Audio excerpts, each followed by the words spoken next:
What is going on in the produce aisle? First, you got the cyclospora that hit the lettuce, produce distributor Taylor Farms impacting restaurants like Taco Bell and McDonald's.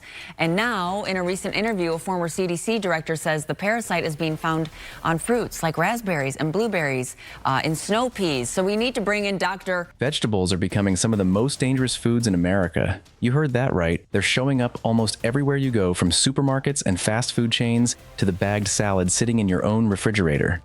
Even more alarming pathogens can survive even after you wash your vegetables thoroughly.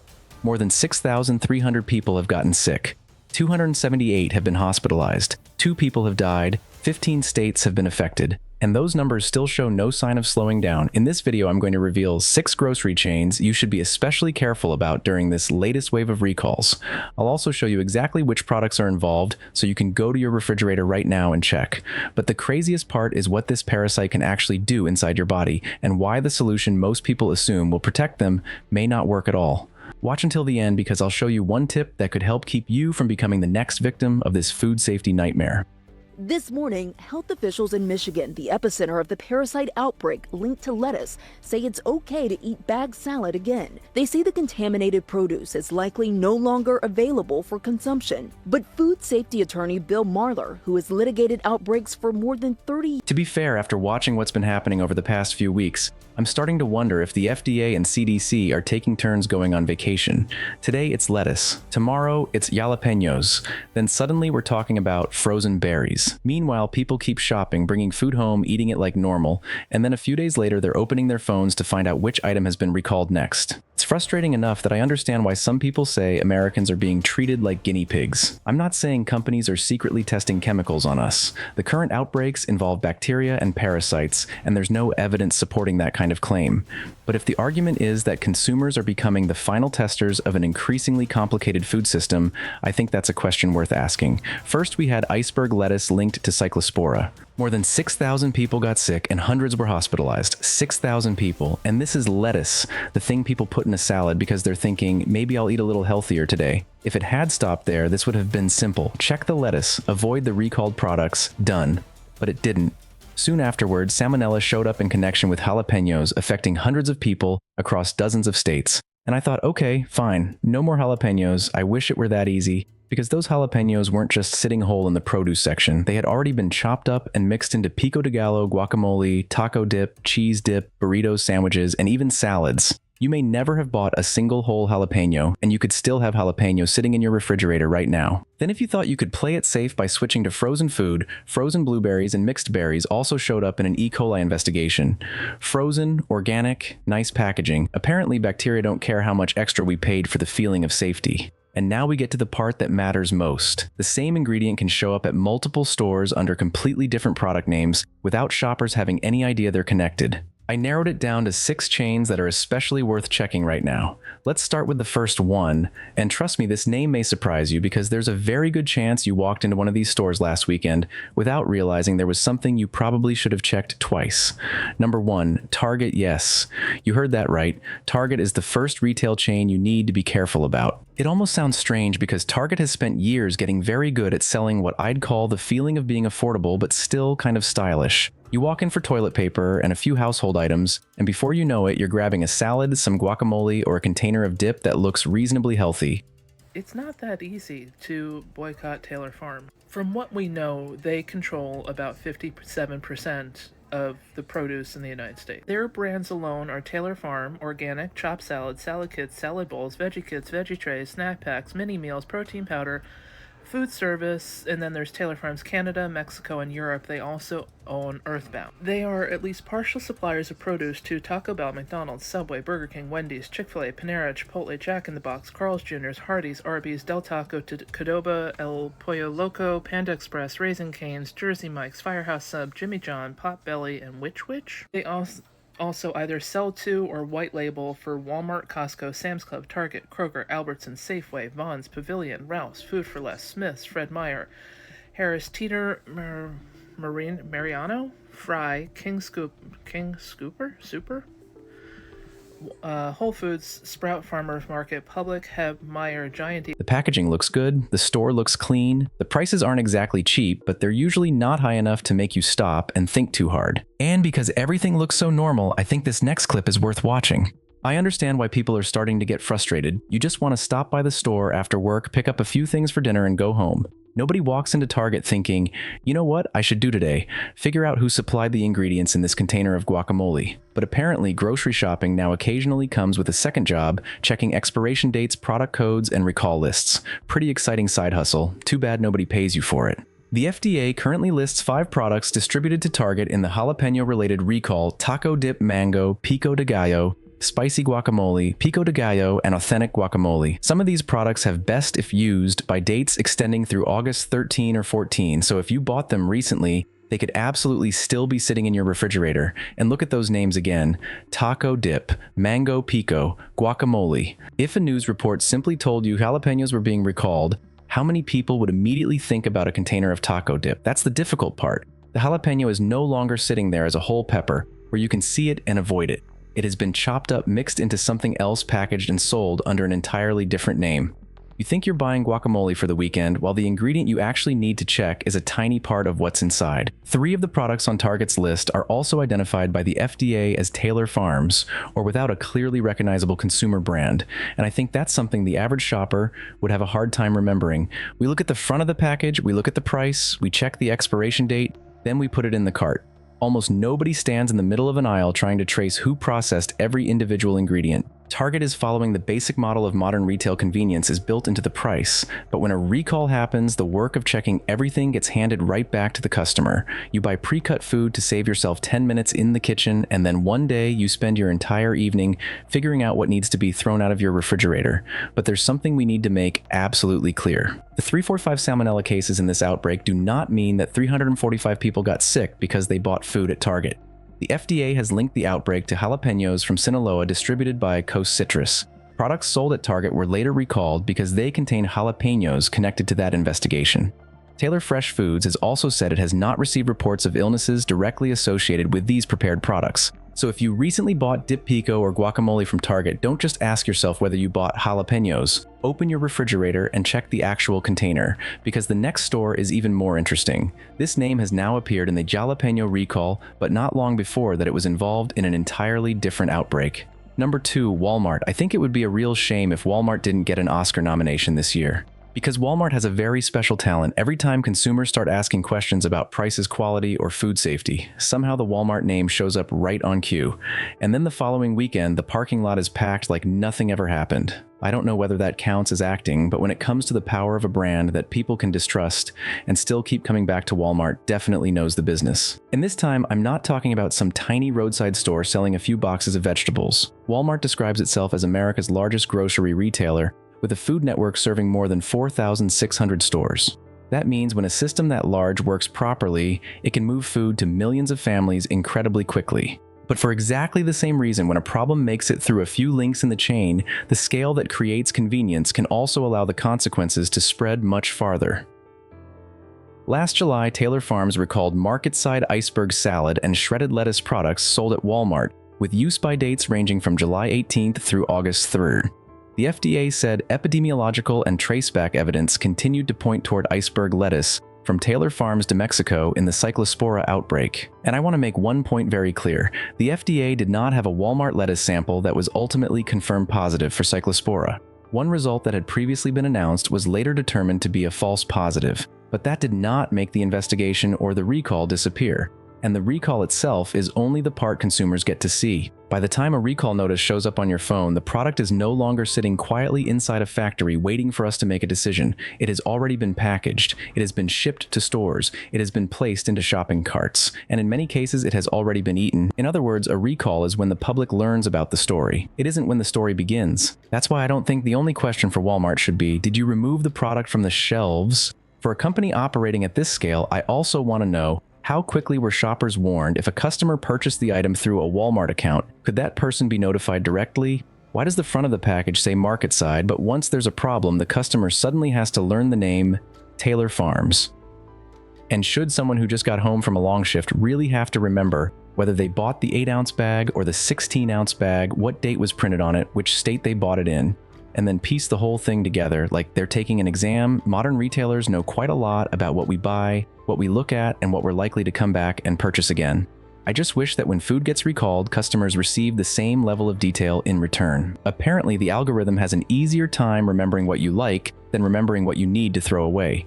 And less than a month later, Walmart showed up in another story. This time, it was freshness guaranteed pico de gallo, both mild and spicy, included in the recall of products containing jalapenos connected to the salmonella investigation. Some containers had use-by dates extending through August 16th. This was a different outbreak, a different pathogen, and a completely different product from the lettuce recall in July. I'm not saying Walmart caused either outbreak. The evidence currently available does not support that conclusion. But for shoppers, the legal distinction doesn't always make the situation feel much better.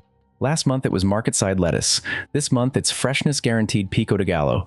2 different labels, 2 different incidents. But the person opening the refrigerator and checking the food is still you. And that may be the biggest consequence of all. It isn't just losing a bag of vegetables that cost a few dollars. It's slowly losing confidence that the familiar name on the front of the package has told you everything you actually need to know. Number 3. Trader Joe's. Don't be surprised to see Trader Joe's on this list. In fact, I think this name is worth talking about for a completely different reason. With Walmart, people think about scale. With Target, they think about convenience. But Trader Joe's sells something that's much harder to put a price on, the belief that products carrying the Trader Joe's name have already been carefully selected for you. The company has even said that more than 80% of the products it sells are private label items and that it considers the store itself to be the brand. So when a product gets recalled here, the story is about more than a salad that costs a few dollars. This time, the product is Trader Joe's Fiesta-style salad with shrimp in an 11-ounce package sold in Texas with best if used by dates from August 7 through August 12. Taylor Fresh Foods recalled the product after jalapenos used in it were included in a recall connected to a potential salmonella risk. Trader Joe's said 668 packages of the salad were included in the recall. Now think like an ordinary shopper. You're standing in front of the refrigerated section looking at a container of shrimp salad. What comes to mind? Shrimp, vegetables, maybe calories if you're feeling disciplined that day. I'm pretty sure very few people look at that container and ask themselves, which farm did the jalapeno inside this salad come from? But that is exactly what pulled the product into the recall. And this is where Trader Joe's runs into a problem created by the very way it built its brand. When a product carries the Trader Joe's name, customers don't need to know who actually chopped the vegetables, mixed the salad, or supplied each individual ingredient behind the scenes. In fact, that's part of the appeal. You trust Trader Joe's to do that selection for you, put it in the cart, and go home. Very convenient. Until the day you suddenly need to figure out who Taylor Fresh Foods is, who Coast Citrus is, and how a jalapeno grower in Sinaloa may be connected to the shrimp salad sitting in your refrigerator. I'm not saying Trader Joe's caused this outbreak. The FDA says the investigation is focused on jalapenos supplied by Coast Citrus distributors, with a grower in Sinaloa identified as a potential source. Taylor Fresh Foods has also said it is not aware of any reported illnesses directly associated with the jalapeno-containing products it recalled. But for Trader Joe's, the damage goes a little further than throwing away 668 containers of salad, because a brand like this depends on customers not having to ask too many questions. Familiar packaging, unusual products, reasonable prices, stores smaller than the giant supermarkets. Customers feel like someone has already filtered some of the chaos of the food industry for them. A recall like this does the exact opposite. It makes shoppers start asking, who actually made this product, and what about that one? How many things in my cart only have the Trader Joe's name on the front? And once that question enters your mind, it doesn't stop with Fiesta salad. That may be the most uncomfortable cost for a brand built heavily on trust. You can recall 668 containers of salad from the market, but there's no recall button for the doubt that stays behind in a customer's mind. And the next store will show us a completely different kind of problem. Not one salad, but sandwiches and 2 different dips that at first glance seem to have absolutely nothing to do with each other. Number 4, Kroger. By the time we get to Kroger, the story starts to feel a little absurd. We're talking about a jalapeno recall, so why am I asking you to check a spicy roast beef sandwich and 2 containers of cheese dip? If I heard on TV that there was a problem with jalapenos, my first reaction definitely wouldn't be to run home and start digging through the refrigerator to see whether my cheese dip was still within its use-by date.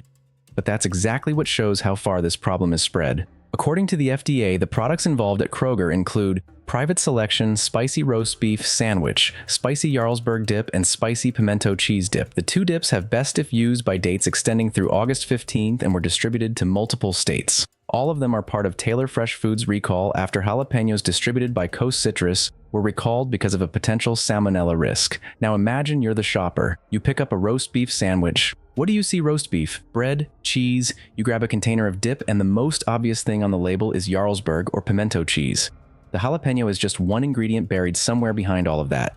Our brains see a sandwich and cheese. The recall sees jalapeno. And this is where the warning avoid jalapenos starts to become too simple. It's technically correct, but it may not be useful enough. Because people don't shop for food based on the name of every minor ingredient inside it. They buy lunch, they buy a sandwich, they buy dip for the weekend. Someone can watch an entire news report about recalled jalapenos, nod and think, I didn't buy any peppers, and then later that afternoon open the exact product included in the recall. The sandwich also carries the private selection label Kroger's private brand. When everything is normal, that kind of branding is very convenient. Customers only need to remember one familiar name and put the product in the cart. But when a recall happens, the homework suddenly gets much longer. Now you have to figure out which product, which date, which code, which ingredient, and who actually prepared it. Apparently, when the product is being sold, everything is designed to make you think as little as possible. When something goes wrong, all that thinking gets handed right back to the customer. What makes Kroger especially interesting here is that these are exactly the kinds of foods people buy because they want to save time. A sandwich for lunch, a container of dip for dinner, or a get-together. You buy them so you don't have to prepare every ingredient yourself. But because everything has already been mixed together, you also see less of what is actually inside. And I need to make this clear. The FDA has not said Kroger was the source of the outbreak, and Taylor Fresh Foods says it is not aware of any illnesses reported directly from the jalapeno-containing products it recalled. The FDA currently links the outbreak to jalapenos from Sinaloa, Mexico, supplied by Coast Citrus distributors. But Kroger reveals a much more uncomfortable problem. Once a vegetable has been processed deeply enough into other foods, you can eat it without even realizing you just consumed an ingredient that's part of a recall. And if you're thinking that paying a little more and shopping somewhere with a healthier image might help you avoid this kind of problem, the next name may disappoint you. Number 5, Whole Foods. If you're thinking, fine, I'll just pay a little more and shop somewhere that seems more selective, Whole Foods makes that idea a little harder to hold on to.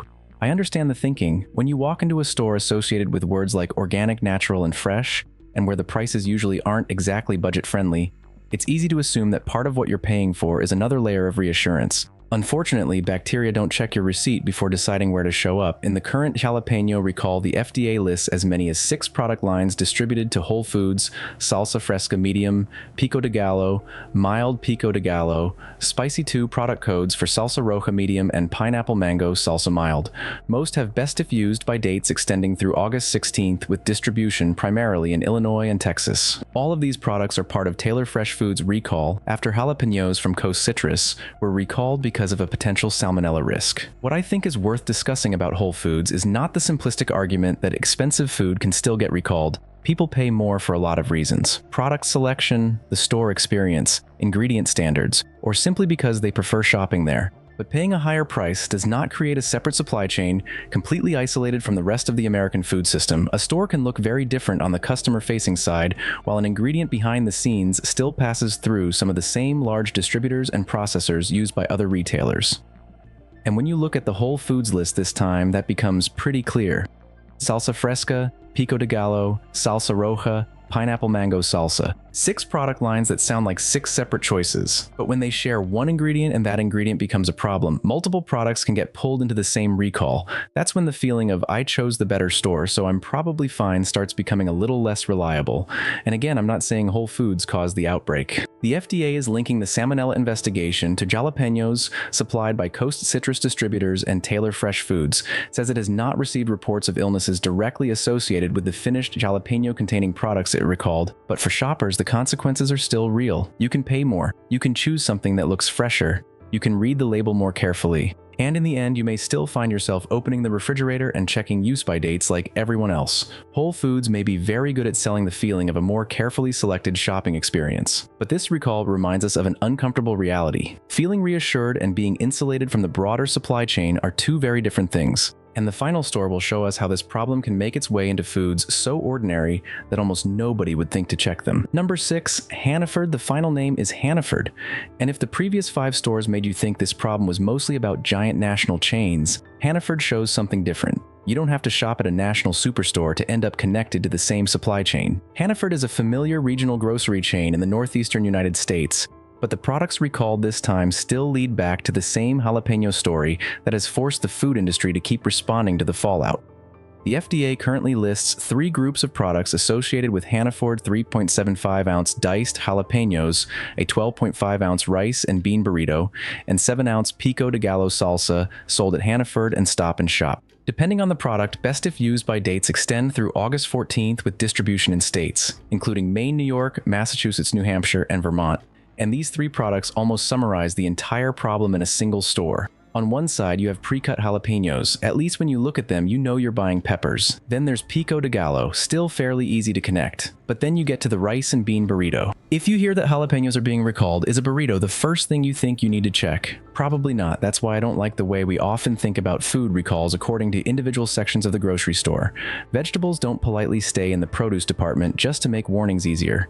They get chopped, mixed, cooked into other foods, then they move into prepared food sections. At that point, a recall can spread from one ingredient into an entire meal. And once again, the final inconvenience lands on the customer. You have to remember where you bought that burrito a few days ago. Whether you still have the packaging, what date was printed on it, and whether one small ingredient inside happens to be on a recall list. Modern convenience really is something. Companies prepare the meal so you don't have to think about it, and when something goes wrong, all that thinking gets returned to you at once. And again, I want to be clear, the FDA has not identified Hannaford as the source of the outbreak. The FDA is linking this salmonella outbreak to jalapenos from Sinaloa, Mexico, distributed by Coast Citrus Distributors. The Hannaford products were included in the subsequent Taylor Fresh Foods recall. Taylor Fresh Foods says it is not aware of any illnesses reported directly from its finished products containing the jalapenos. But Hannaford leaves me with one very simple lesson. If you're only checking the produce section, you're not checking enough. In this recall, the item you need to watch could be sitting inside a container of salsa, a burrito, or a prepared meal you bought simply because you didn't feel like cooking that night. After going through these 6 names, I don't want you to close your refrigerator and conclude that vegetables in America can't be trusted anymore. That would turn caution into panic. What you actually need to do is much simpler. Don't just check the type of vegetable, check the exact product. For example, if you hear about a jalapeno recall and think, good thing I didn't buy any jalapenos, that may be exactly when you're most likely to miss something. As we just saw, jalapenos can be inside salsa pico, de gallo, guacamole, burritos, sandwiches, cheese dips, and salads. So check the product name, brand, weight, best if used, by date, UPC code, and where you purchased it.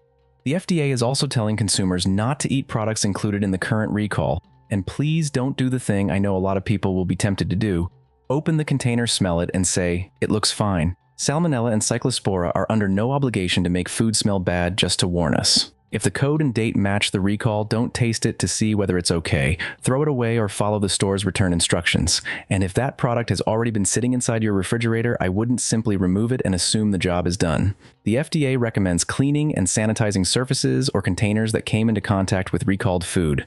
The CDC also notes that germs from recalled food can spread to refrigerator drawers and shelves. In other words, 5 minutes spent wiping down your refrigerator may be worth a lot more than 5 days wondering why your stomach suddenly feels terrible. I'd also keep an eye on the FDA's recall page and CDC alerts instead of relying only on a headline from TikTok or Facebook. Social media is extremely good at making one recall sound like the entire produce section has suddenly become a danger zone. In reality, warnings usually apply to specific product dates and locations. And finally, don't buy yourself a false sense of security. Local does not automatically mean safe. Organic is not armor. Frozen food does not come with an immunity button either. This year's frozen blueberry investigation was enough to remind us of that. I'm still going to eat vegetables. I'm just no longer going to assume that attractive packaging or a familiar store can do all the checking for me. Right now, 10 seconds spent reading the correct product code is worth a lot more than simply guessing it's probably not the one I bought. After everything we've just looked at, I think the most concerning part isn't one container of salsa or one bag of lettuce being recalled. It's the fact that ordinary shoppers are increasingly being asked to do work that the food system is supposed to make unnecessary. Check the label, check the expiration or use-by date. Check the product code. Check whether the food you bought contains an ingredient currently involved in a recall. I don't think the answer is to panic and stop buying vegetables altogether, but I also don't believe anymore that simply shopping at a major chain, choosing something that looks healthier, or paying more money guarantees complete peace of mind. In a food system this complicated, one of the best ways to protect yourself right now is still knowing what you're buying and taking the time to check when an alert comes out. What about you? After these recalls, have you changed the way you shop for vegetables or prepared foods? And if you want to keep following what's really happening behind food prices, the food system, and everyday life in America, subscribe to the channel. I'll see you in the next video.